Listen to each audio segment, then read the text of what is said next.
Hello, नमस्कार. आज आपण या व्हिडिओमध्ये ॲडव्हेंचर वर्क्स एलटी हा डेटाबेस कसा आपल्या एसक्यूएल सर्व्हरमध्ये आणायचा, कसा बघायचा ते बघणार आहोत. तर त्या प्रोसेसला आपण म्हणतो रिस्टोर. आता हा जो ॲडव्हेंचर वर्क्स एलटी डेटाबेस आहे, तो सॅम्पल डेटाबेस आहे, जो मायक्रोसॉफ्टकडेच आहे. तो रेडीमेड आहे. तो फक्त आपण त्याच्या लोकेशनवरनं आपल्या डाउनलोड केलेल्या एसक्यूएल सर्व्हरमध्ये आणणार आहोत.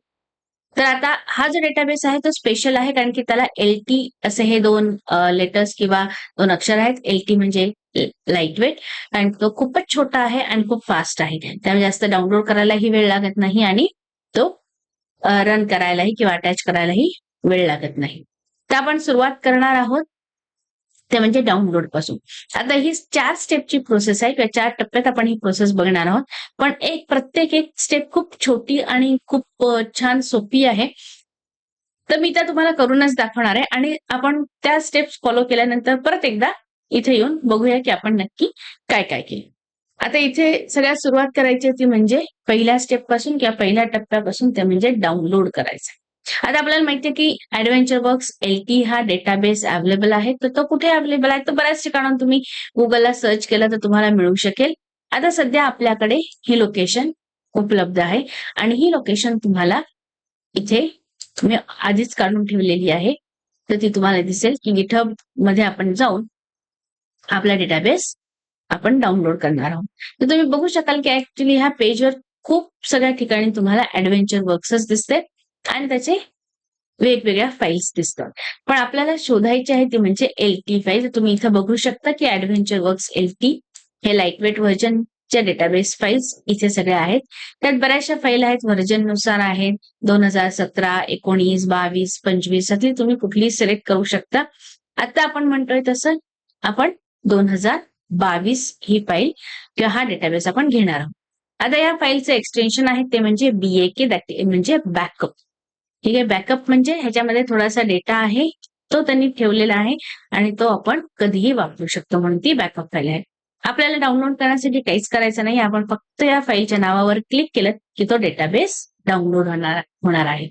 आणि तो अतिशय लाईटवेट असल्यामुळे पटकन डाउनलोड होतो. बघा, झाला सुद्धा.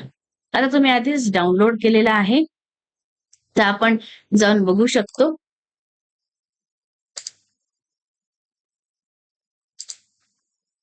ॲडव्हेंचर वर्क्स आपला डेटाबेस.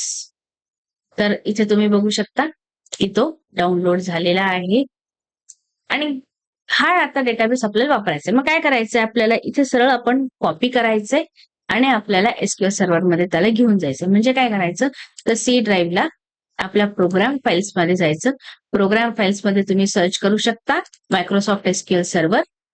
आता आपलं एसक्यूएल सर्व्हरचं व्हर्जन तर 2025, तर त्याच्यासाठी त्यांनी एसक्यूएल एक्सप्रेस 17 जर तुम्ही बघितलं असेल तर आपण त्याचं व्हर्जन इन्फॉर्मेशन मध्ये 17 बघितलं होतं. तर त्याप्रमाणे MS SQL 17 वर क्लिक करायचं. MS SQL फोल्डर मध्ये तुम्हाला बॅकअप फोल्डर मिळेल. त्या बॅकअप फोल्डरवर क्लिक करायचं आणि या ठिकाणी तो पेस्ट करायचा. आता हा ॲडव्हेंचर वर्क्सचा जो डेटाबेस आहे तो ऑलरेडी इथे आहे, त्याच्यामुळे तुम्हाला मी परत एकदा पेस्ट करत नाहीये. आता ह्या पाथ मध्ये तुम्ही आल्यावर व्यवस्थितपणे त्याला पेस्ट करायचंय आणि त्यानंतर जायचंय SSMS मध्ये. आता SSMS मध्ये काय करायचं तर SSMS मध्ये सुद्धा आपल्याला हा डेटाबेस आणायचा आहे. सुरुवातीला तुम्हाला दिसणार नाही. त्यासाठी आपल्याला काय करायचंय तर डेटाबेसला जायचं आणि इथे रिस्टोर डेटाबेस म्हणायचं. आता रिस्टोर डेटाबेस म्हटला की तो तुम्हाला ही एक रिस्टोर डेटाबेसची विंडो दाखवेल. त्यात तुम्हाला 2 ऑप्शन्स आहेत. सोर्स तुम्हाला दाखवायचं की नक्की हा डेटा कुठून येणार आहे. तर आपल्याकडे डिव्हाइसमध्ये आता सध्या सी ड्राईव्हला आपण कॉपी करून ठेवलेला होता, त्यामुळे डिव्हाइस सिलेक्ट करायचं. या बटनवर जिथे 3 डॉट आहेत ते क्लिक करायचं.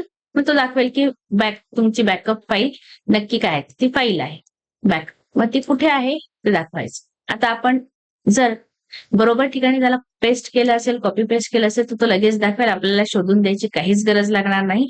अन्यथा तुम्ही इथून सिलेक्ट सुद्धा करू शकता, काहीच प्रॉब्लेम नाही. आता इथं आपण अगदी योग्य ठिकाणी ठेवलेला असल्यामुळे त्याने तो आधीच आयडेंटिफाय केला, आधीच आपल्याला दाखवलं. इथे क्लिक केल्यावर तुम्हाला ओके म्हणायचंय.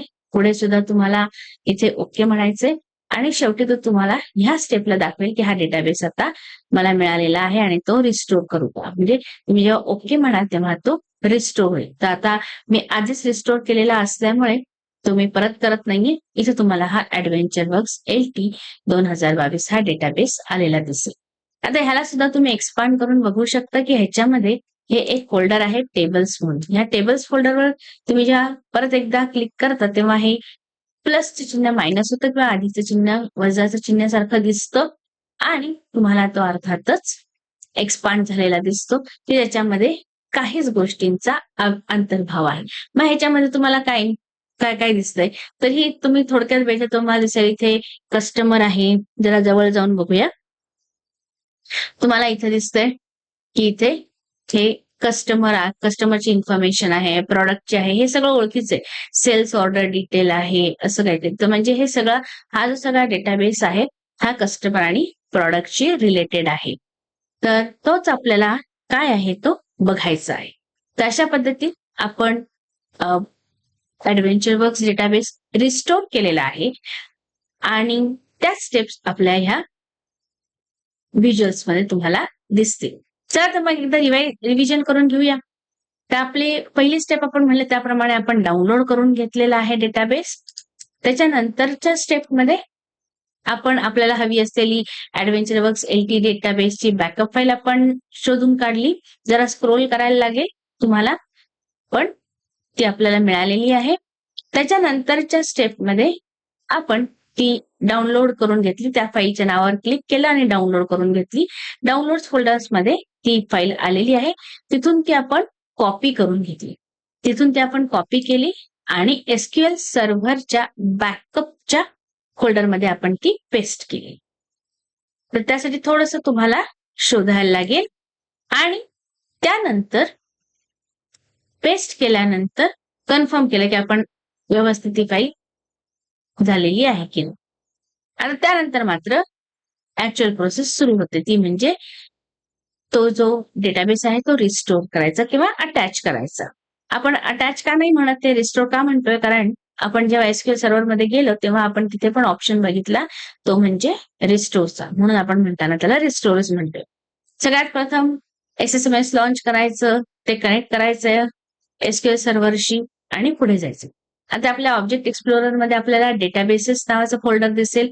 त्याला राईट क्लिक करायचं इथे मात्र आणि त्याच्यानंतर हा रिस्टोर डेटाबेसचा ऑप्शन मिळतोय का ते बघायचं. तर तो रिस्टोर डेटाबेसचा ऑप्शनवर क्लिक केलं की तो तुम्हाला पुढच्या विंडोमध्ये त्याच्या फाईल ती कुठे ठेवलेली आहे ते विचारेल. तर आपण डिव्हाइसवर सिलेक्ट करायचंय.